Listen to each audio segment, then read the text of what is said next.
అమ్ముకోనికి వచ్చారు. ఇది బామార్దుల స్టోరీ. బావెవడో మీకు తెలుసు కదా, తాటి చెత్త అంత పెరిగిండు కానీ తలకాయలో చింతకాయ అంత కూడా తెలియలేదు. బామార్ది ఎవడో మీకు తెలుసు కదా, సోంబేరిగాడు. సాయంత్రం అయితే పబ్బులు, పొద్దుటి పూట పోతే గప్పు పనులు. ఇంతకు మించి ఏమైనా చేసిండా? వీళ్ళు కాంగ్రెస్ను ఓడిస్తాం, కాంగ్రెసే రేవంత్ రెడ్డి సర్వే చేసుకుంటే మేం గెలుస్తున్నామని వచ్చిందని మాట్లాడుతున్నాం. అన్నం తినేటోడు ఎవడన్నా ఎన్నికలు ఎన్నడు ఉంటాయో తెలియకుండా, ఎవడు పోటీ చేస్తాడో తెలియకుండా, ఏ రిజర్వేషన్ ఉంటుందో తెలియకుండా, ఎన్ని సీట్లు పెరుగుతాయో తెలియకుండా, ఎన్నికలలో ఏం చెప్తామో తెలియకుండా ఎన్నికల సర్వేలు చేసి ఎవడు గెలుస్తాడో నిర్ణయిస్తాడంట. జూబ్లీహిల్స్లో గిట్లనే చెప్పిండు, సర్వే చేసినాం గెలుస్తున్నాం, ఇది రెఫరెండం అని. ఏమైంది? జూబ్లీహిల్స్లో బండకేసి కొట్టిండ్రు. ఇగో ఈయనే నవీన్ యాదవ్ ఉన్నాడు 25,000 ఓట్లతో గెలిచి.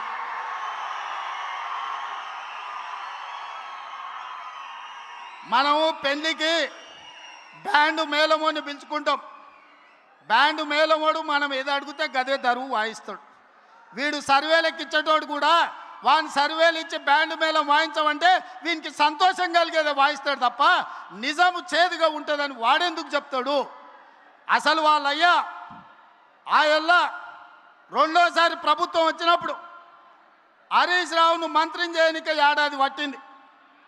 ఆయల్లా పార్టీలకు వెళ్ళే మెడల్ పట్టి దొబ్బాలని చూసి ఇవాళ కన్నెపల్లి పోతుంటే కేటీఆరే హరీష్ రావుని ఎంబడి తీసుకపోలే. ఆల్రెడీ హరీష్ రావు బీజేపీలతో సందపూసుకేస్తూనే ఉన్నాడు, చీకట్ల మాట్లాడుతూనే ఉన్నాడు. కాదని భద్రాచలం రావుని మీద ఒట్టేయమని హరీష్ రావును.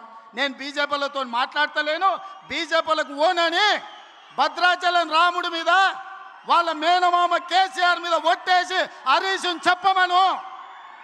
నువ్వేడుంటావో తెలియదు, నీ బావేడుంటాడో తెలియదు.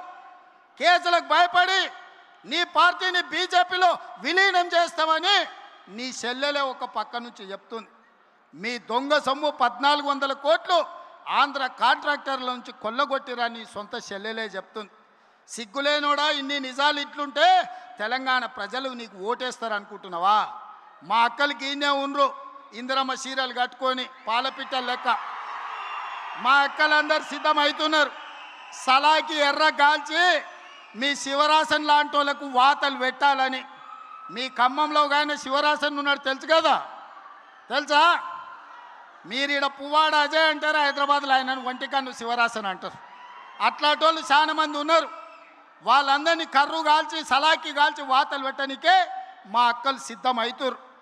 నేను ఒక్కటే చెప్పదలుచుకున్నా, ఆనాటి ప్రభుత్వం చంద్రశేఖరరావు మొదలుపెట్టిన పథకాలు షాదీ ముబారక్, కళ్యాణ లక్ష్మి, రైతు భరోసా, లేకపోతే ఏ పథకమైనా ఈ ప్రభుత్వం రద్దు చేసిందా మీరు ఒక్కసారి ఆలోచన చేయండి. ప్రజలకు ఉపయోగ పథకం ఏదున్నా ప్రజల కోసం, ప్రజల సంక్షేమం కోసం ఆ పథకాలను అమలు చేసినాం. ఆయన రైతు బంధు అంటే సంవత్సరానికి 10,000 అంటే, మీ తుమ్మల గారు బట్టి గారు రైతు భరోసా పేరు మీద 2,000 పెంచి సంవత్సరానికి 12,000, 30 నెలల 36,135 కోట్ల రూపాయలు రైతు భరోసా పథకాన్ని కొనసాగిస్తలేమా? ఆనాడు డబుల్ బెడ్రూమ్ ఇళ్ళని ఆనా పిల్లల కోట శ్రీనివాసరావు కథలు చెప్పినట్టు కోడిని పైన కట్టి సద్దన్నం కింద తింటే ఈ డబుల్ బెడ్రూమ్ జోల్ని చెప్పి మనల్ని మోసం చేస్తే మీ అభిమాన నాయకుడు పొంగులేటి శ్రీనివాసరెడ్డి ఇందిరమ్మ ఇండ్లు మొదటి విడత 4.5 లక్షలు, రెండో విడత 2.5 లక్షలు, 7 లక్షల ఇండ్లు కట్టి మీ ఖమ్మం జిల్లాలోనే గిరిజన సోదరుల మధ్యన గృహ ప్రవేశాలు చేసింది నేను కాదా? మీ అభిమానంతో నన్ను ఆదరించింది నిజం కాదా? సన్న బియ్యం భద్రాచలంలో పాయలం వెంకటేశ్వర గారి కాన్స్టిట్యున్సీలో గిరిజనుడి ఇంట్లో సన్న బియ్యంతో బుక్కెడు బువ్వ నేను వచ్చి తినిపోలేదా? ఈ పథకాలన్నీ లేవా? ఆనాడు వాళ్ళు రేషన్ కార్డులు ఇవ్వలే. ప్రతి పేదవాడికి ఈనాడు రేషన్ కార్డు ఇచ్చినాం. ప్రతి పేదవాడికి సన్న బియ్యం ఇచ్చినాం. 50 లక్షల కుటుంబాలకు 200 యూనిట్లు ఉచిత విద్యుత్ ఇచ్చినాం. పేదవాడికి 7 లక్షల ఇందిరమ్మ ఇండ్లు ఇచ్చినాం. పేదవాడికి 20,617 కోట్ల రూపాయలు రైతు రుణమాఫీ 2 లక్షల వరకు చేసినాం. ఆనాడు 1,00,000 రూపాయలు అన్నాడు, 4 విడతలు అన్నాడు, అసలు అన్నాడు, మిత్తి అన్నాడు. చివరికి రైతు చేతిలో అప్పు, రైతు చేతిలో సిప్ప, రైతు తల మీద అప్పు మిగిలిపోయింది. కానీ ఈ ప్రభుత్వం రైతులకు రైతు రుణమాఫీ చేసి చూపించింది. రైతు భరోసా 10,000 ఇస్తే 12,000 ఇచ్చింది. రైతు ఉచిత కరెంటు ఈరోజు మనం ఇచ్చినాం. వడ్ల కొనుగోలులో ఉత్తమ్ కుమార్ రెడ్డి 30 నెలల్లో 80,000 కోట్ల రూపాయలు సివిల్ సప్లైస్ కమిషన్ నుంచి రైతుల కోసం ఖర్చు పెట్టినాం. తెలంగాణ ఉద్యమమే 69 తొలి తెలంగాణ ఉద్యమం, పాల్వంచలో తెలంగాణ ఉద్యమం ఖమ్మం జిల్లాలో పుట్టింది. బంట్రోతు ఉద్యమం కోసం మొదలైన ఉద్యమం తెలంగాణ రాష్ట్రాన్ని సాధించినాం. చంద్రశేఖరరావు మాత్రం నిరుద్యోగుల కళ నెరవేర్చలే.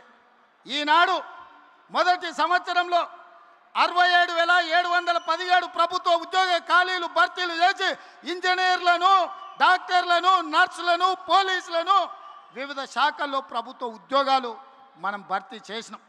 ఇట్లా చెప్పుకుంటూ వెళ్తే రైతు రుణమాఫీ కావచ్చు, రైతు భరోసా కావచ్చు, రైతు బీమా కావచ్చు, రైతు బోనస్ కావచ్చు, నిరుద్యోగ ఉద్యోగ నియామకాలు కావచ్చు, ఆడబిడ్డలకు 60,000 కోట్ల రూపాయల బ్యాంకు లింకేజ్ కావచ్చు, బతుకమ్మ పేరు మీద ఆడబిడ్డల చీరలలో కూడా కమిషన్లు కొడితే గాడిదల్లారా ఈడనే తగిలబెట్టిరు. మీరు ఇచ్చిన చీరలు పిట్టలను బెదిరించడానికి పొలాలకు కట్టిరా అన్నాడు. కానీ ఇవాళ గాడ మా అక్క కనిపిస్తుంది పాలపిట్ట రంగు, కెమెరాకి అక్కడ తిప్పుర్రా. మా అక్క పాలపిట్ట రంగు చీర కట్టుకొని వచ్చి సైపాయికి ఎత్తింది చూడు. ఇంటాయన కూడా అరే మా ఆమె ఎంత అందంగా ఉందా పాలపిట్ట చీరలు అనుకునే పరిస్థితి. మా అక్క కలకలలాడుతుంది. ఈ తమ్ముడు పండుగ పూట పెట్టిన చీర సారె కింద మా అక్కలు కట్టుకొని ఇవాళ నన్ను ఆశీర్వదించడానికి వచ్చారు.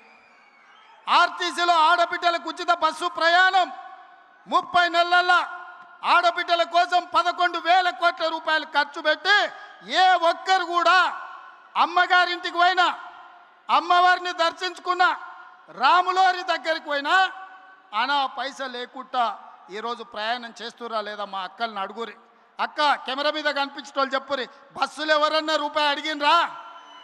2 రోజుల్లోనే ముఖ్యమంత్రి అయినప్పుడు చెప్పిన మీరు బస్సు ఎక్కుండ్రి, కావాల్సిన దగ్గర దిగుండ్రి, ఎవడన్నా మీరు కిరాయి అడిగితే మీ తమ్ముని ఫోటో చూపించుండ్రి, మా తమ్ముడు పట్నం వాళ్ళు ఉన్నాడు బస్ కిరాయి తెచ్చుకోపో అని. 30 నెలల్లో ఎప్పుడన్నా అడిగినరా అక్క? ఇది 1000 మెగావాట్ల ఉచిత విద్యుత్ యజమానులను చేసినాం. 1000 బస్సులకు ఉచిత ప్రయాణం కాదు, 1000 బస్సులకు మా ఆడబిడ్డలను యజమానులను చేసినాం. పెట్రోల్ బంకులు పెట్టించినాం. శిల్పారామం దగ్గర 1000 కోట్లతోని మా ఆడబిడ్డలకు స్థలం ఇచ్చి వాళ్ళ ఉత్పత్తులను అమ్ముకునేటట్టు చేసినాం. ఇవన్నీ 8,21,000 కోట్ల రూపాయల అప్పులో రాష్ట్రాన్ని మాకు అప్పగిస్తే అప్పుల ఊబిలో కూరుకుపోయిన రాష్ట్రాన్ని ఒడుపుగా జాగ్రత్తగా తెలవకపోయినా తెలుసుకొని సమయస్ఫూర్తితోని రాష్ట్రాన్ని నడిపించి ఆనాటి ప్రభుత్వం ఇచ్చిన పథకాలే కాదు ఈనాడు ఈ అన్ని అదనంగా పథకాలను అమలు చేస్తున్నాం. ఇన్ని చేసినందుక మేము ఓడిపోవాలని నేను అడుగుతున్నా. ఇన్ని పనులు చేసినందుక సర్వేలల్లో మీకు అనుకూలంగా ఉందా? నేను అడగదలుచుకున్నా. సన్న బియ్యం తిన్నోళ్ళు, ఇందిరమ్మ ఇల్లు వచ్చినోళ్ళు, ఉచిత కరెంట్ వచ్చినోళ్ళు, సిలిండర్ 500లకు వచ్చినోళ్ళు, ఆర్టీసీలో ప్రయాణం చేసిన మా ఆడబిడ్డలు, ఉద్యోగాలు వచ్చిన మా నిరుద్యోగ యువకులు ఈనాడు మాకు ఓట్లేస్తే బీఆర్ఎస్కు డిపాజిట్లు కూడా దగ్గవు, ప్రతిపక్ష హోదా కూడా రాదు. అవునా?